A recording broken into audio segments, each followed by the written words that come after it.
Hai, Assalamualaikum. Anda sedang menonton Sekilas Fakta 18 Mei 2023 bersama saya, Pia Nadia.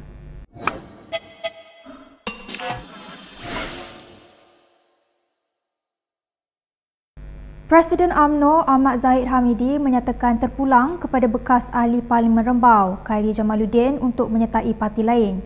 Zahid yang merupakan timbalan Perdana Menteri berkata itu hak Khairi dan bekas Ketua Pemuda UMNO itu juga bukan lagi ahli parti.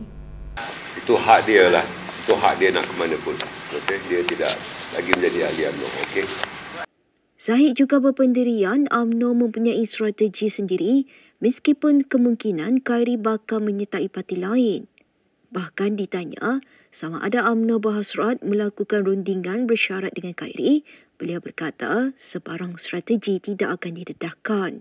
Saya tidak berikan strategi sebab kalau saya berkongsi strategi dengan dia, dianya tidak lagi menjadi strategi.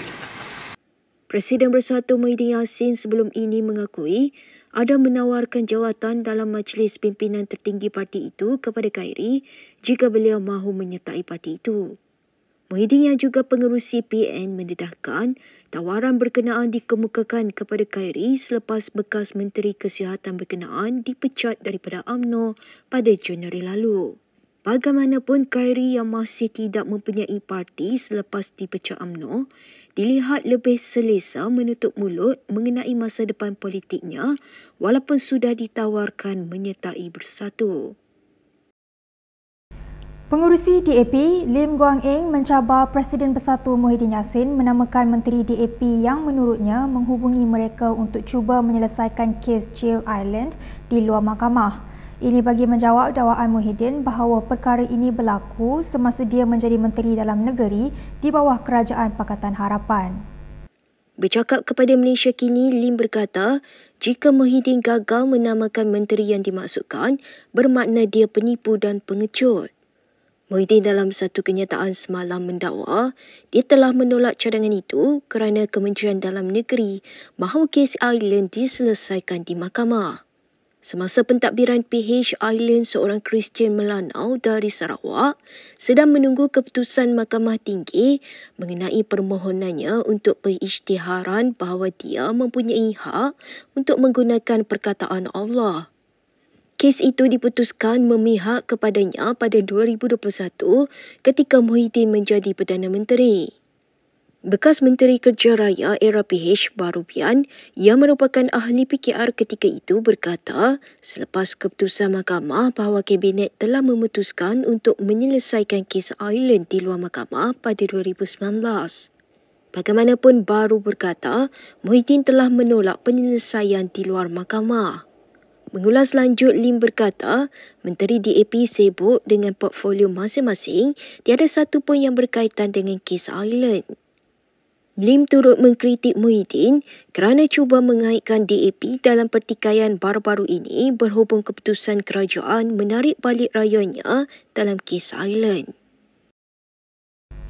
Dalam pada itu, Perikatan Nasional menganggap Perdana Menteri Anwar Ibrahim sebagai cuai dalam kenyataannya berhubung isu rayuan penggunaan kalimah Allah. Setiausaha Agung PN Hamzah Zainuddin berkata demikian dalam satu kenyataan. Lebih mengelirukan apabila Perdana Menteri sendiri semalam mengeluarkan kenyataan kononnya keputusan Mahkamah Tinggi Kuala Lumpur itu hanya terpakai di Sarawak. Jelas ini membuktikan Perdana Menteri adalah seorang yang cuai, yang tidak meneliti keputusan mahkamah.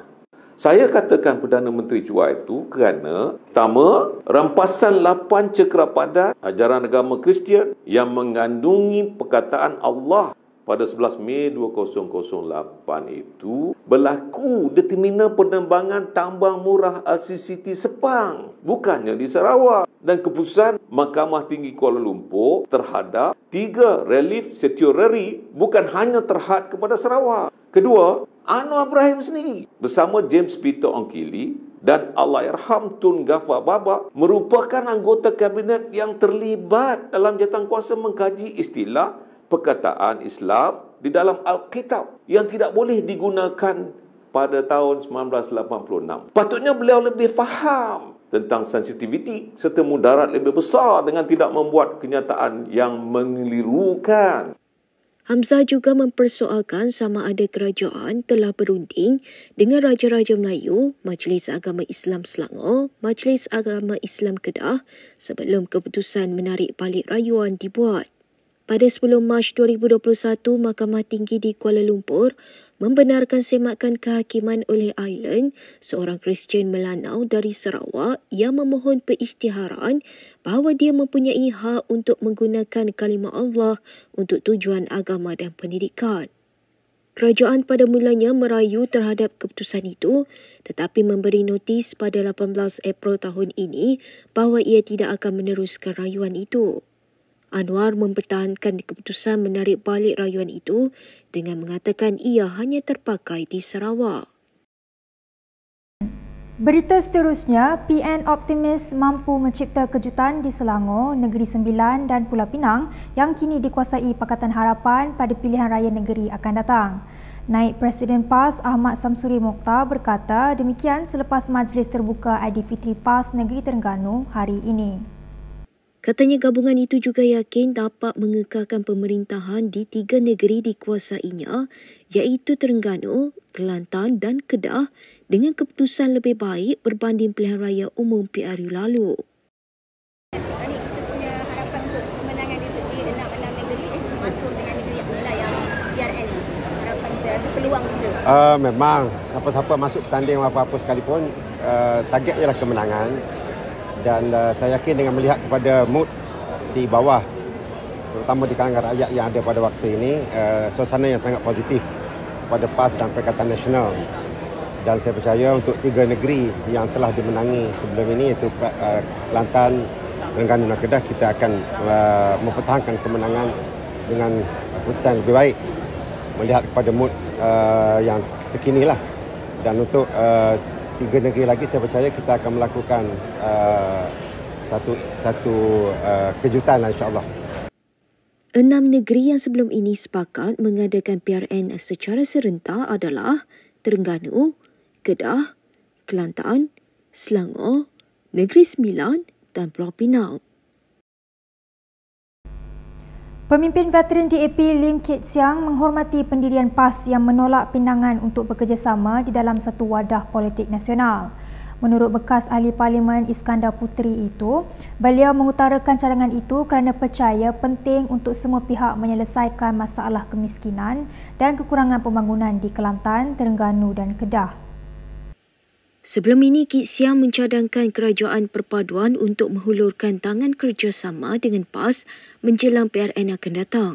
Sebaliknya semalam, Tuan Ibrahim yang juga timbalan Presiden PAS memberitahu pihaknya tetap memilih berkawan dengan PN walaupun menerima lamaran pinangan DAP.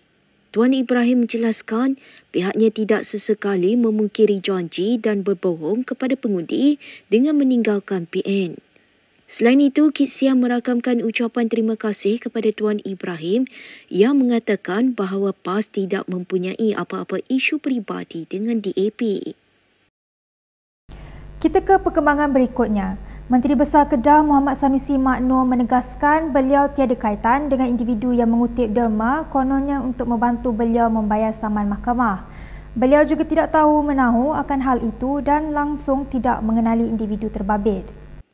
Tular di media sosial melalui aplikasi TikTok, individu membawa bekas yang tertulis tabung Sanusi bayar saman fitnah serta memperkenalkan dirinya orang Kedah memohon derma untuk membantu Sanusi.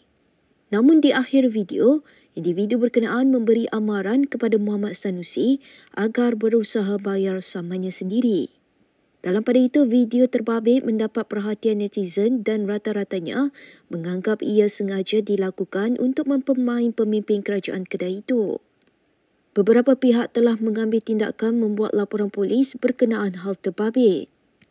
Pada 9 Oktober 2019, pengerusi Pakatan Harapan Kedah Mahfuz Omar menyaman Sanusi berhubung hantaran melalui akaun Facebooknya pada 30 Julai tahun yang sama yang mengaitkan dia dalam isu pemindahan premis judi ke kawasan itu. Pada 3 April lalu, Sanusi gagal dalam rayuan saman fitnah berkenaan selain Mahfuz memohon menaikkan saman terbabit daripada RM50,000 kepada RM120,000. Sanusi pada 6 Mei lalu kemudiannya menjelaskan dia sudah membuat bayaran saman kepada Mahfuz melalui peguamnya. Berikut beberapa lagi ringkasan berita untuk hari ini.